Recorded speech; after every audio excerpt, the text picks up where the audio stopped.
Está gravando, que vai servir como uma memória da nossa discussão, né? Se alguém... Então, meu nome é Gonçalo, eu estou na CAB aqui já tem algum tempo e tenho uma satisfação participar desse processo, conhecer cada uma das agências, das entidades delegatárias que têm trabalhado no sistema, né?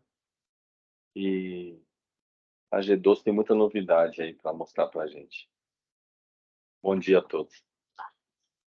Eduardo, do Ministério da Gestão, satisfação estar aqui. A gente analisa o contrato de gestão do governo federal.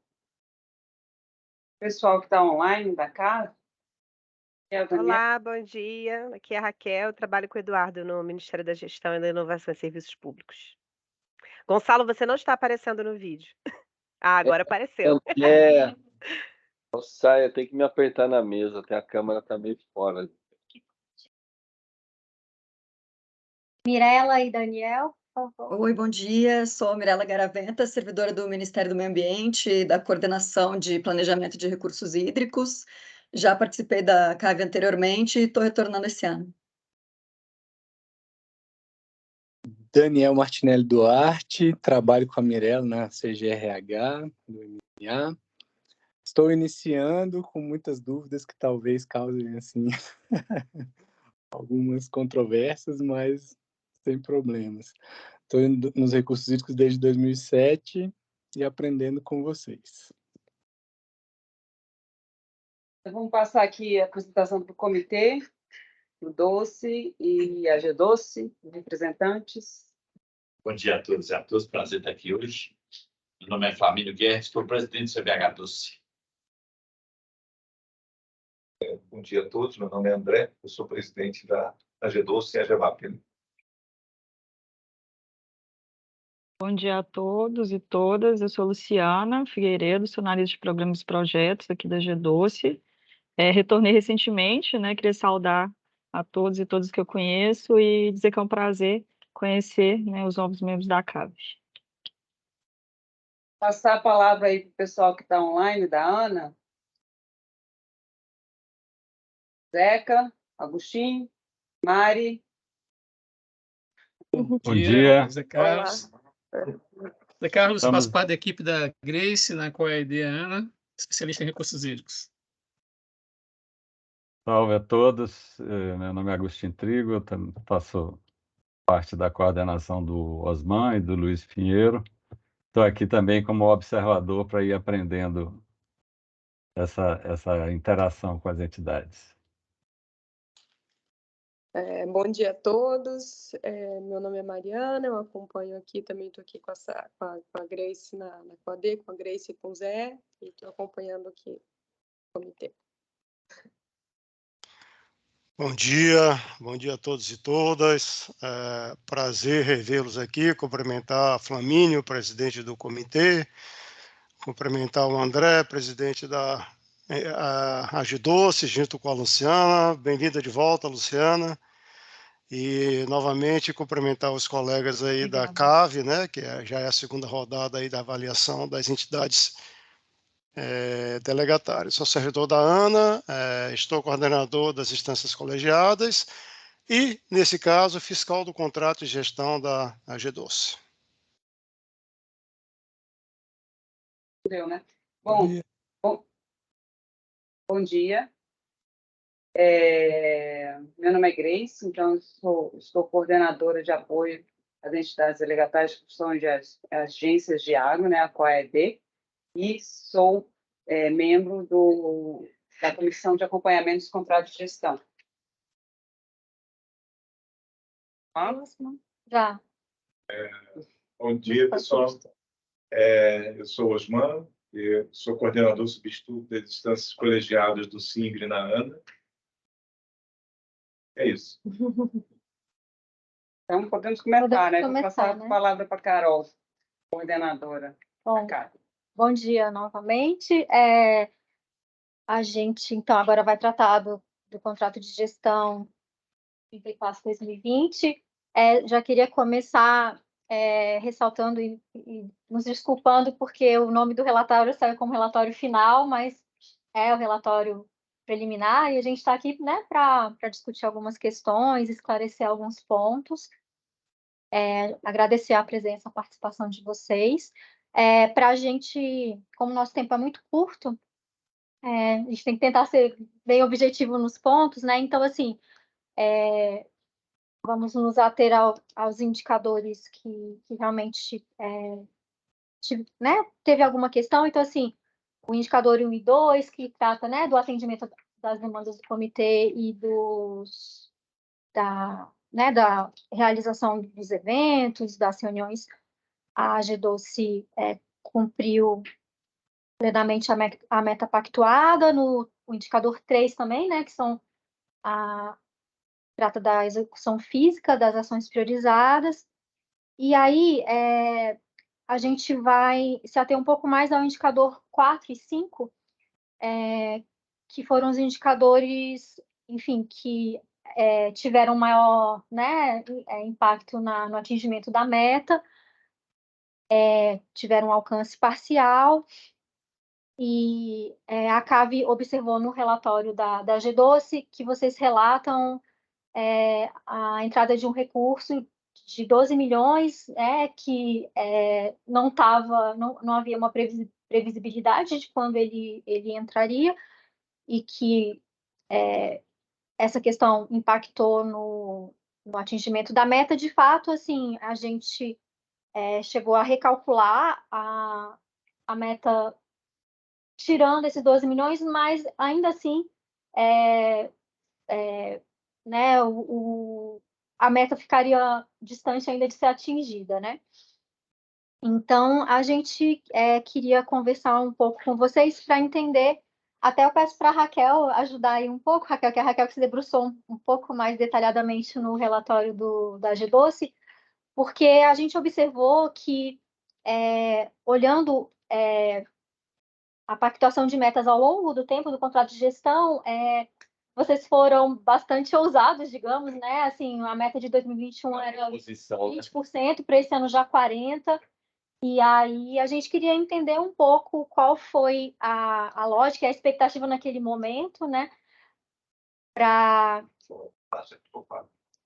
Raquel, você quer complementar um pouco antes que o André comente? Porque, assim, além disso que a Carol falou, dessa meta ter aumentado muito, a gente reparou que até o final do contrato de gestão, ela vai aumentando até chegar a 100%, tanto para o indicador 4 quanto para o 5. Então, a gente pensou se de repente não houve algum erro na digitação, porque acaba não fazendo muito sentido, sabe? Você conseguir, porque o 4 é desembolso em ações finalísticas, né? E o 5 é desembolso total. Então, você ter uma meta de 100% para os dois não é possível, né? Não é possível você gastar 100% em ação finalística e no desembolso total, sabe? E, além disso, essa perspectiva, assim, de aumentar tanto, né? Você vê, ela dobrou de um ano para o outro. Então, a gente queria entender, assim, como é que foi a construção dessa meta. Posso falar? Claro, André, por favor. Primeiro, é um prazer estar com vocês, né? Na realidade, quando a GEVAP, né, ela assume o doce, né? Na realidade, nós tivemos a construção do PAP em 2020, do Plano de Aplicação Plurianual. Foi um PAP, na realidade, integrado com todos os comitês, né? Foi um momento bem interessante, porque a gente conseguiu, na realidade, todos os comitês fazerem as mesmas ações, um plano totalmente integrado, tanto os afluentes como o comitê do doce, com exceção, na realidade, vamos chamar assim, dos capixabas que não têm cobrança ainda, né? Então, assim. Mas o contrato do doce teve uma peculiaridade, né? Porque ele foi o primeiro contrato. Então, as metas, na realidade, elas tiveram um problema mesmo, não só da GEVAP, como todo mundo em conjunto, junto com a Ana, com todo mundo. Foi o primeiro contrato que foi para a Procuradoria para discutir se o modelo do contrato estava bom ou não. E ele não saiu, ele demorou muito tempo lá. Enquanto isso, foram se estudando as metas, né? Então, houve, no primeiro momento, uma previsibilidade de a gente tentar atingir tudo sem gastar todo o recurso. Depois, houve um recuo em todos os outros contratos, porque a gente viu que aquele não era o melhor modelo. Mas esse contrato, como ele tinha uma importância, que tinha o TCU, tinha várias implicações gerais, né? Se manteve ele. E aí, certo, conversado comigo, eu falei, no primeiro ano eu bato a meta, tá tranquilo. Por quê? Porque tinha saído os 40 milhões e voltou em 2021. Então, no primeiro ano, né, eu falei, olha, eu aguento bater a meta sem problema nenhum. Né? E nós tínhamos duas condicionantes quando a gente pegou a delegação. Né? Uma, a gente tinha que fazer um estudo da cobrança de 6 meses para dar sustentabilidade para a agência. E o segundo ponto era o quê? Era, na realidade, a gente bater a meta. Mas o recurso, na realidade, como tinha saído 40 milhões, né? O problema não são os 12 voltar, né? O problema é que voltou em um ano, se você pegar, né? De dezembro de 2021 a dezembro de 2022, voltou 60 milhões fora a arrecadação. Né?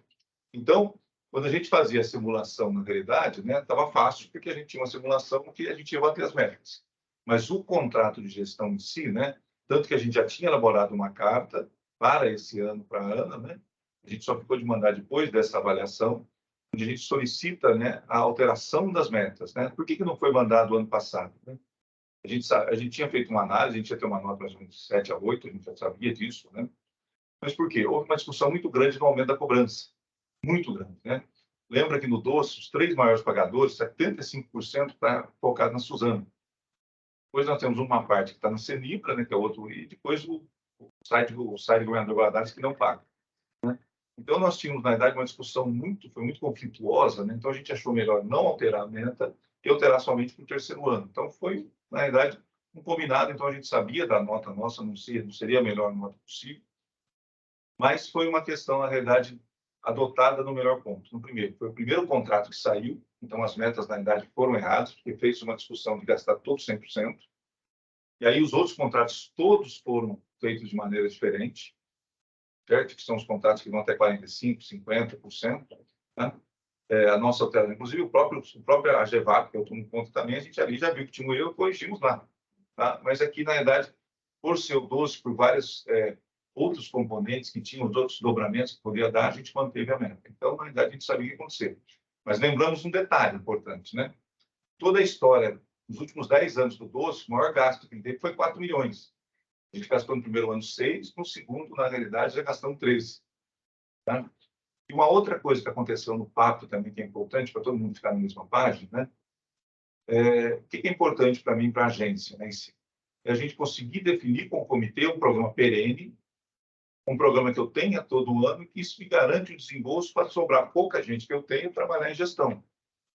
Então, na verdade, no outro comitê, eu tenho lá o programa ProTratar, que é um programa que gasta com isso, saneamento, e no doce, né, foi discussão muito no PAP, a gente não tentou focar numa agenda setorial, mas tentamos na agenda azul. E na agenda azul, o que está acontecendo? Por que eu não quero mexer nas metas? Sim, mas eu não tenho muita preocupação com o desembolso esse ano. Por quê?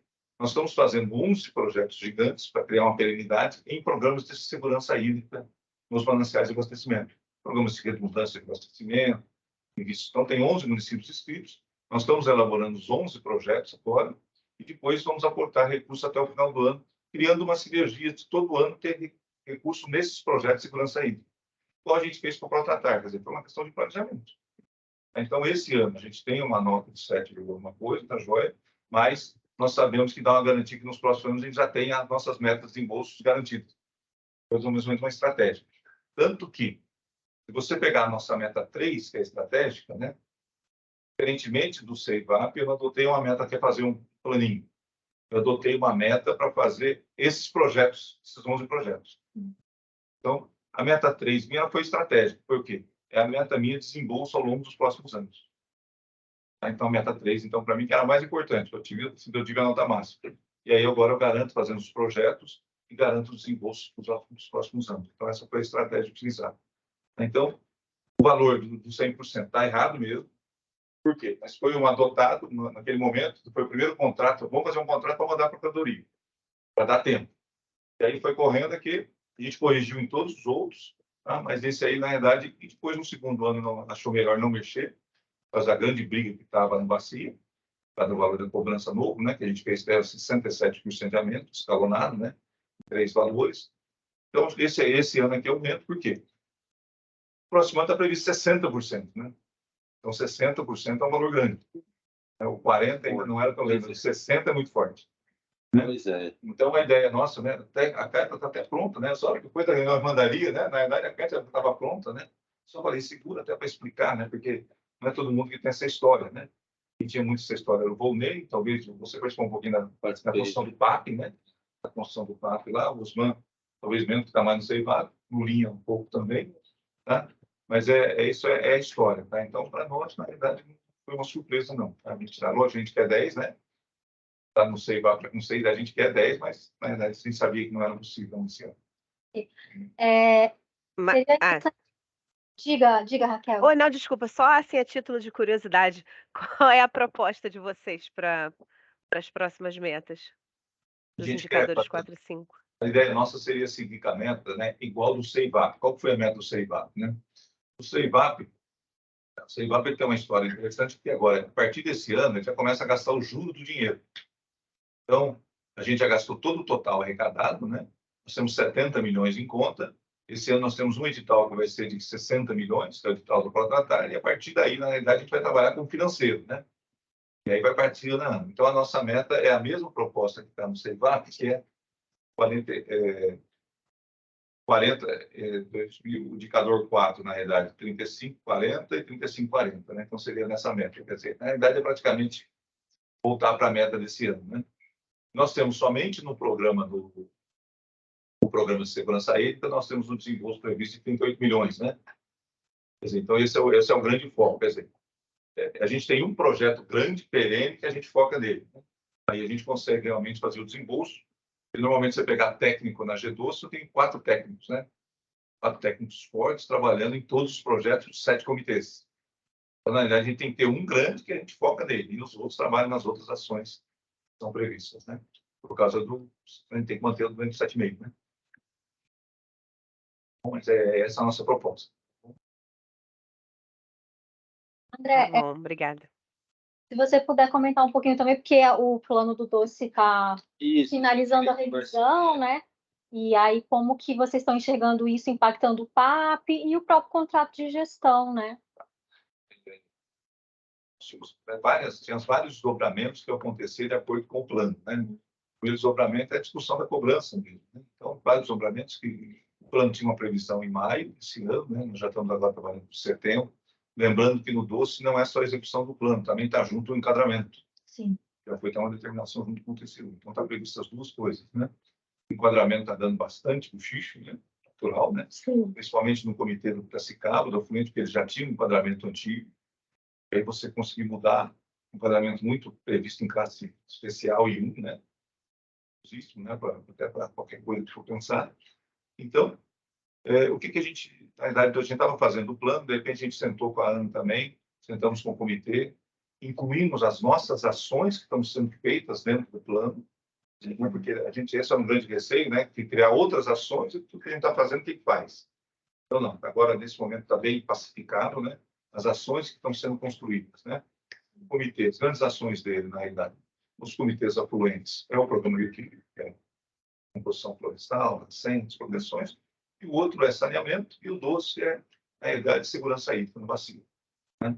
Nós temos um edital no Piracicaba, por exemplo, comitê que nós vamos investir 70 milhões em saneamento. O edital está aberto, né, já acaba agora em maio, a gente vai investir 70 milhões em saneamento. Praticamente todos os municípios que não são Copasa vão ser atendidos, mas com 100%. Né? Então, agora a gente já conseguiu casar o plano com o que a gente está fazendo. Então, os 5 primeiros anos, ou seja, até o final do contrato de gestão, as nossas ações estão dentro do plano. E a partir daí temos o planejamento. Então, é isso que a gente conseguiu fazer esse casamento.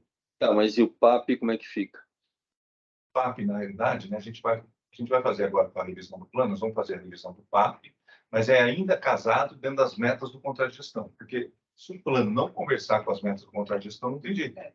Então, o PAP ele vai ser alterado, mas são detalhes, por quê? Porque o PAP que nós fizemos, como as ações foram incluídas no plano, praticamente vai seguir o mesmo modelo. Tá? Ele não vai mudar muito. Outra coisa que nós estamos lutando é também para as agendas do PAP serem as mesmas agendas do plano. Isso ajuda muito, tá? Para não criar vários nomes diferentes. Eu estou falando assim, não, é porque, na verdade, eu participei daquela formação do PAP, inclusive da proposição do PAP inicial para a G12, né? Sim. E era um PAP, vamos dizer assim, temporário, né? Vamos dizer assim, era a continuidade do que existia, mas visando assinar o contrato, sabendo que vinha o plano, né? eu acho que tem espaço tranquilo para se revisar o PAP, né? Para revisar o PAP no contrato de gestão. Mas tem que acabar o plano, né? Não, eu sei, então vai ter que acabar o plano, mas o que assim, o que às vezes eu estou ouvindo assim é que eu até me assim, a gente como participou do processo até fere um pouco assim, bom, o que foi feito lá atrás faz o PAP e depois que chegou o plano é que justifica o PAP. Então, se o PAP, uma vez fechado o plano, se o PAP tem que ser o PAP, quando falo o PAP, é o que está no contrato de gestão. Ele tem que ser revisto. Tem que ser revisto. Logicamente que você construiu ele alinhado. Não estou dizendo que você fez outro PAP novo. Eu sei que houve uma construção de alinhamento. Mas acho que esse processo administrativo ele é importante ser seguido. Ou seja, já fez que mesmo que seja para o ano que vem. Não vamos esperar o fim do contrato de gestão. Não. Aprovou o plano, ou seja, estamos esperando essa aprovação, ainda está a discussão da construção do PAP, e tem algumas questões ali que eu não quero trazer para cá, né? Mas a Luciana está conduzindo com o Márcio, o Gaetan lá. Mas é importante, eu acho que é importante deixar claro, acabou o plano, esse plano vai impactar o PAP, naturalmente. É o MOP, né? Vai fazer o plano, vai virar o MOP. Exatamente, vai virar o MOP, ou seja, que esse PAP seja atualizado. Ou seja, acho que não cabe se, vamos supor que agora chegou em julho, a gente aprova o plano, vamos supor, né? Que não chegue em 2023, 2024, quando você vai olhar 2023, 2025, não, mas o PAP é de 2020. Ou seja, é importante deixar registrado que uma vez fechado o plano, ele vai impactar o PAP, ou seja, que isso seja, de alguma forma, comunicado à agência, ao contrato de gestão, para que seja o PAP seja atualizado, sem prejuízo, ou seja, nessa atualização, logicamente, você pode rever as metas, você pode dizer assim, bom, essa meta aqui que eu estava prevendo 60%, agora é 50%, não sei, e justificar esse processo. Acho importante não deixar dizer assim, nós temos um contrato de gestão, tem o plano lá, e depois, quando chegar lá na frente, a gente assina outro contrato de gestão, outro mais. Né? Só para você entender. Eu vou dar um exemplo para você. Tá? O nosso lá, por exemplo, no doce, de esgotamento sanitário do município, fazer projeto de esgotamento sanitário do município, ou saneamento de água, né? Abastecimento de água. Então, na realidade, a gente fez esse edital funcionar, rodou dos 30 e tantos municípios, na realidade, só 15 foram contemplados, porque os outros não davam. Então, sobrou dinheiro desse. A gente não definiu ainda onde é que vai usar esse recurso, porque nós estamos esperando, na realidade, o plano sair para poder usar ele, né? Então, essas definições que vão vir no plano, perfeito, elas vão englobar os recursos que estão no plano e vão refazer o PAP, perfeito, né? Vai sair no MOP, planejamento, e depois vão refazer o PAP. Eu estou falando para você que tem algumas ações grandes em andamento que não tem jeito de paralisar. Não dá para sair. Aí não tem jeito, né? Eu não posso fazer. Aí você está me dizendo que você jogou dentro do plano isso. Exatamente, está dentro do plano. Tudo bem, não tem problema. É isso que nós estamos falando. Então, as ações que vão supor, o próprio dinheiro da cobrança que aumentou, certo? E quando a gente aumentou um pouquinho para a sustentabilidade na agência, né? E, na verdade, naturalmente, aumentou o valor de investimento. Esses novos valores, o comitê também não definiu ainda onde vai usar o dinheiro. Estamos esperando o plano. Então, existem alguns valores, nós estamos falando de 8 milhões num, estamos falando mais de 5 milhões no outro, quer dizer, 13 milhões aí, falando anualmente, né? Estão esperando a definição. Está esperando a definição do plano para poder investir dinheiro. É natural, uma coisa natural. Eu já fiz uma coisa mais ainda para lá, para frente, né? No CEIBAR, por exemplo, e no DOCE, eu já encaixei o PAP no plano de contas da contabilidade. Você comentou. Então, hoje já está pronto. Se você pegar o plano contábil da GEVAP, ele encaixa já com o PAP. Exatamente na mesma linha. Então, você enxerga, você sai lá do plano e vai lá no setor contábil da GEVAP.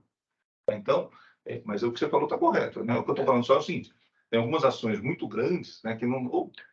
acho que isso não tem problema. Acho que isso não tem problema. Acho que isso não tem problema. O plano é o senhor da execução. Ou seja, se ele absorveu, o plano absorveu as ações que estão em andamento, perfeito. Acho que é importante só deixar registrado assim, que o contrato de gestão ele deve ser, acho que tem um mandato até, porque a gente sabia a precariedade, vamos dizer assim, que existia na assinatura do contrato da G12, naquele momento, né?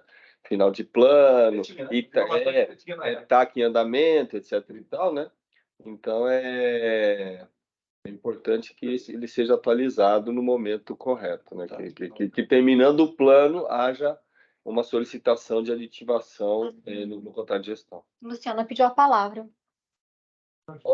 Queria só reforçar e dar uma segurança, né, que eu faço acompanhamento do PIR também, né, estava afastada, o Adriano estava me substituindo, mas a gente tem sempre muito cuidado de fazer esses alinhamentos, né, com a Ana, né, Luciana, Ana Paula, Gaetan, com a empresa também contratada em G-Corpes, né, então eles estão sempre cientes do que a gente está fazendo, as expectativas do comitê, né, igual o André falou, né, alguns projetos perenes que a gente tem, como Iniciativa Rio Vivo, né, agora Segurança Hídrica, né, também o SESC gerou um grande desembolso no primeiro ano, né, então a gente está sempre muito alinhado e a gente está com grande expectativa, né, de que termine a revisão do PIR, né, para a gente ter o manual operativo preliminar, né, fazer todo o rito para fazer a atualização do PAP, sabe? Então a gente quer deixar vocês assim cientes que a gente está bem alinhado com todo mundo, né, com todos os atores envolvidos, para que a gente atinja esse objetivo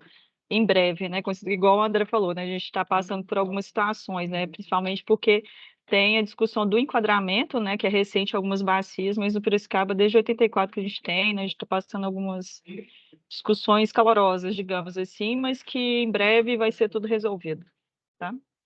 Eu acho que, só um minutinho, André, eu acho que assim, enquanto CAV, né, porque também, digamos, eu e o Gonçalo temos outro chapéu aqui, né, por sermos da Ana, então acho que o Gonçalo estava com um pouco chapéu...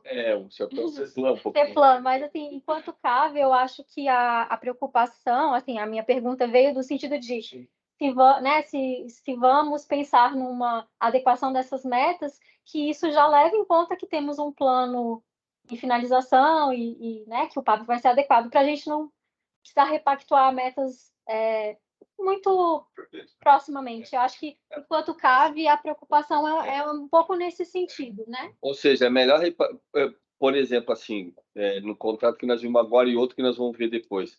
Aí tem valores que a gente não estava previsto, que nós recebemos valores que não estavam previstos. Aí você daqui a pouquinho, daqui a 2 anos, você fala assim, ó, eu estou calculando diferente aqui meu indicador, porque eu estou em 13 milhões que quando eu assinei o contrato de gestão, quando tinha aquele PAP, não estava previsto.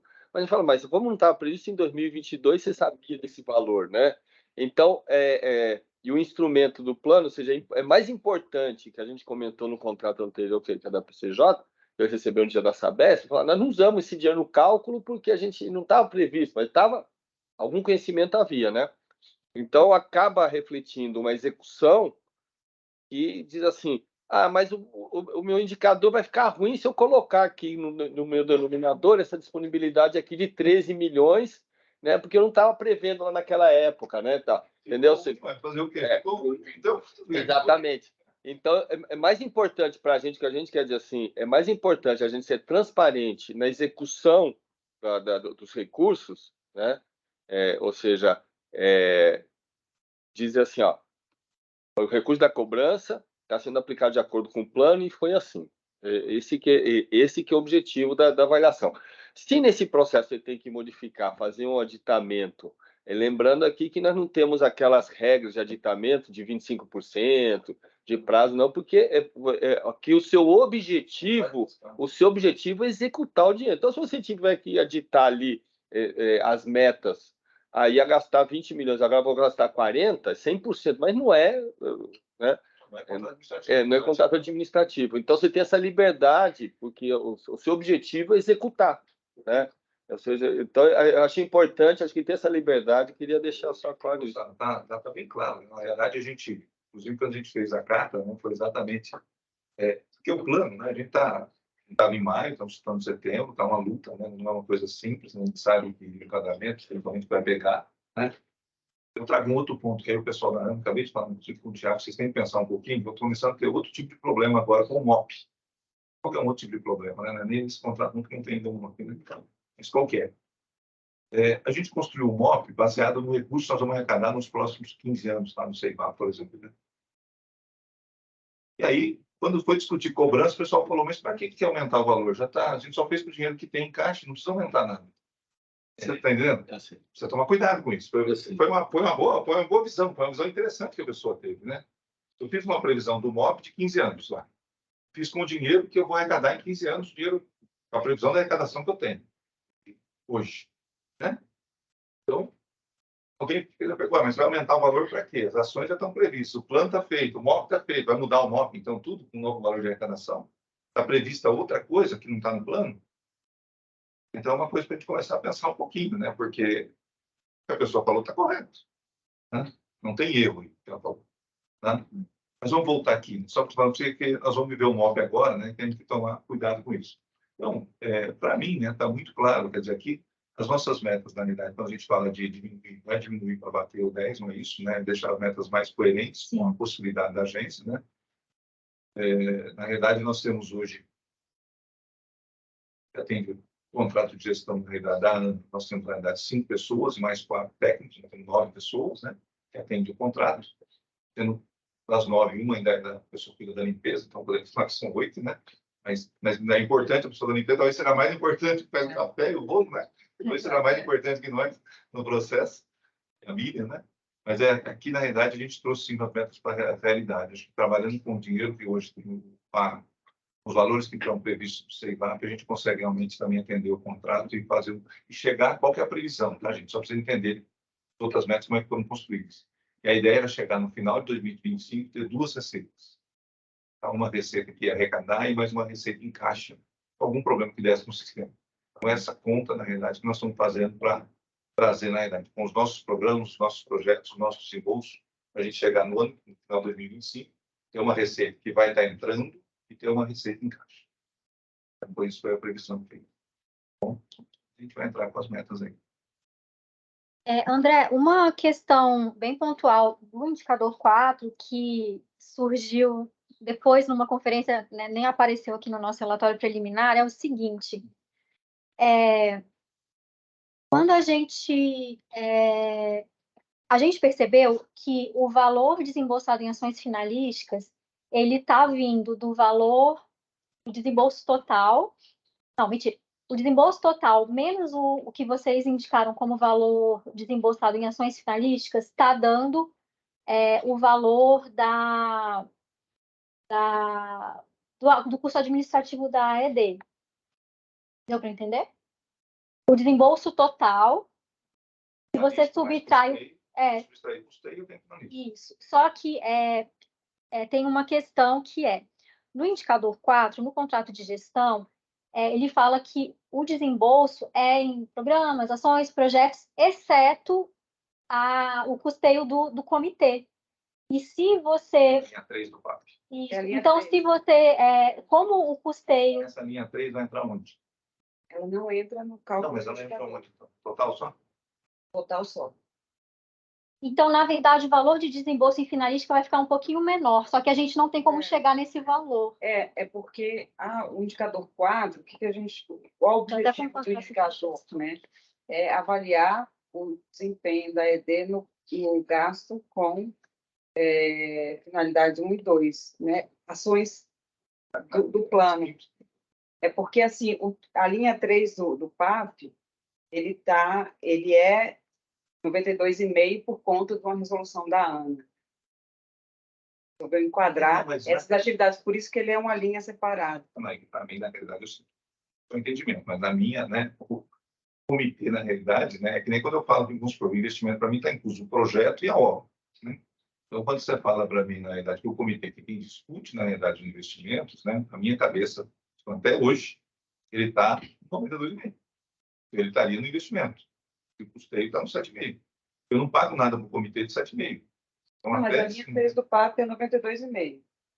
Não, eu pago 92,5. Então, para mim, estaria dentro dos investimentos. Então, não, ele está dentro do investimento, só que o que a gente... Só no cálculo, então, ela está separada. Então. Sim, é no cálculo do indicador. Porque o indicador, ele quer enxergar isso, essa fatia que é gasta em ações do plano. Mas ele não vai enxergar essa fatia, porque, na verdade, ele vai juntar custeio na conta total. A não ser que você tivesse outro número. Você entendeu? E quando eu fizer o finalístico, tá? Eu vou ter só realmente gastos de programas e obras. E depois, no outro lá, eu vou ter o total. Isso. Então, eu não vou enxergar separado quanto o comitê gastou em nenhum momento. Não, aí você enxerga no PAC. Aí você enxerga no PAC. No PAC. Porque o indicador ele só quer medir o desempenho na execução dessas ações. No indicador 6, na realidade, só entra o custeio também. Só custeio. Isso. Só custeio. Essa fatia vai ficar, ela não vai entrar em nenhum dos indicadores, Não mas... que ela não seja importante, essa fatia, né? Mas a questão é o objetivo do que o indicador quer representar, né? Isso está escrito também. Desculpa, Grace. No contrato de gestão, no item de observações fala: ações finalísticas são aquelas relacionadas aos estudos, programas, projetos e obras derivados dos planos e detalhados no PAP, exceto as ações de suporte com financiamento. Quando você funcionamento quando você fala de um projeto, na realidade, né?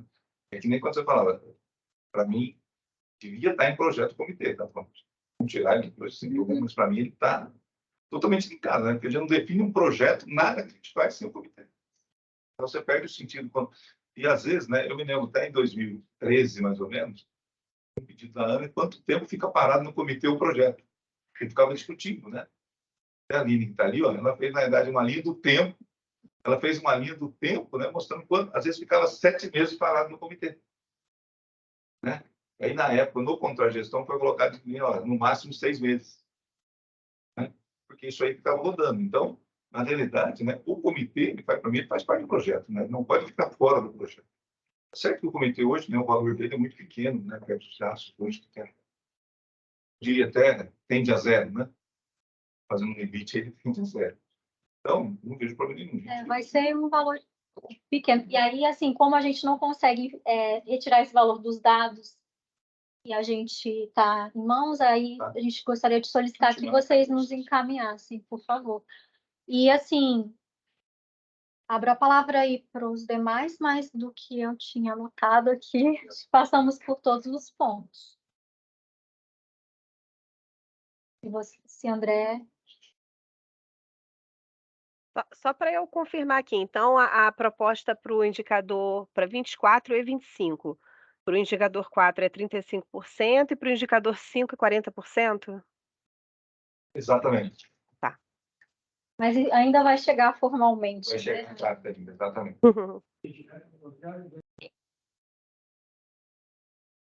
Isso. Então, acho que podemos encerrar a reunião no que se refere a G12. Agradecer muito a participação, parabenizar vocês pelo trabalho. A gente sabe que é um trabalho árduo. E... Seria com a gente bastante momento que passou lá atrás, né, Rita? Momentos muito difíceis aí, mas o comitê, a partir do relatório do TCU, o comitê entendeu que era precisar arregaçar as mangas, fazer o dever de casa. Felizmente, a IPI, nesse meio tempo, entregou o contrato, mas ao longo do tempo mostrou que não tinha capacidade de estar executando assim, as ações que estão lá no PAP, né? E aí, graças a Deus, apareceu um parceiro nosso aí que tem nos ajudado muito nesse simpósio. E fala até um pouquinho mais, que hoje é o seguinte, o comitê era muito desacreditado aí ao longo do tempo aí.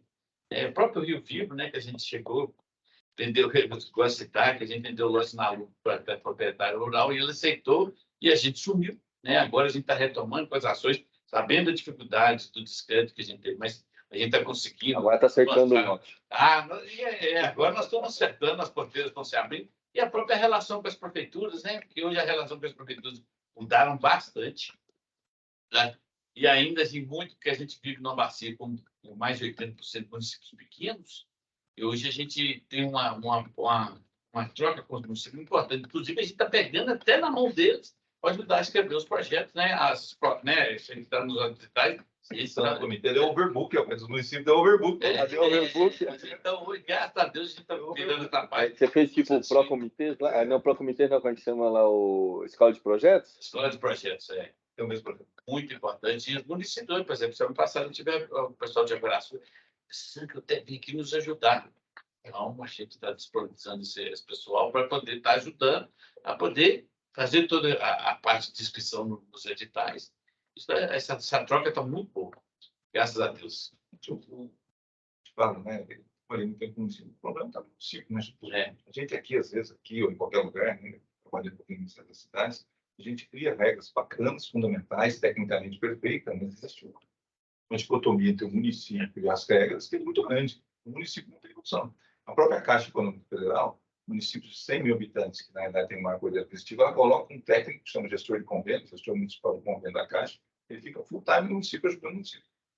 A Caixa Econômica Federal faz isso.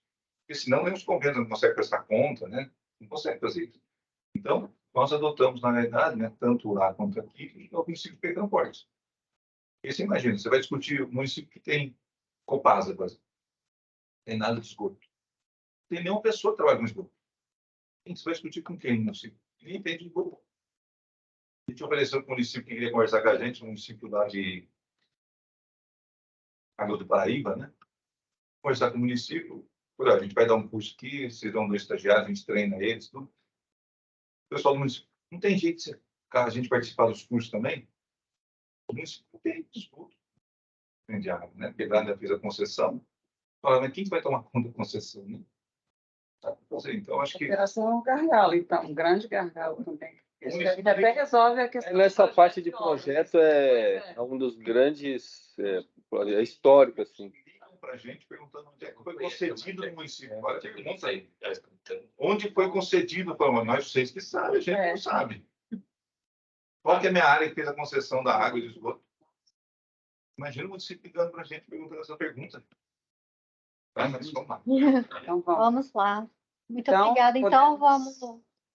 Dá o dízimo agora. Agora vamos dar o dízimo aqui agora. Obrigado, Luciano. Obrigada, Luciano. Tchau, obrigada, gente. Ótima semana. Tchau. Agora é com a Marina, com a Aline.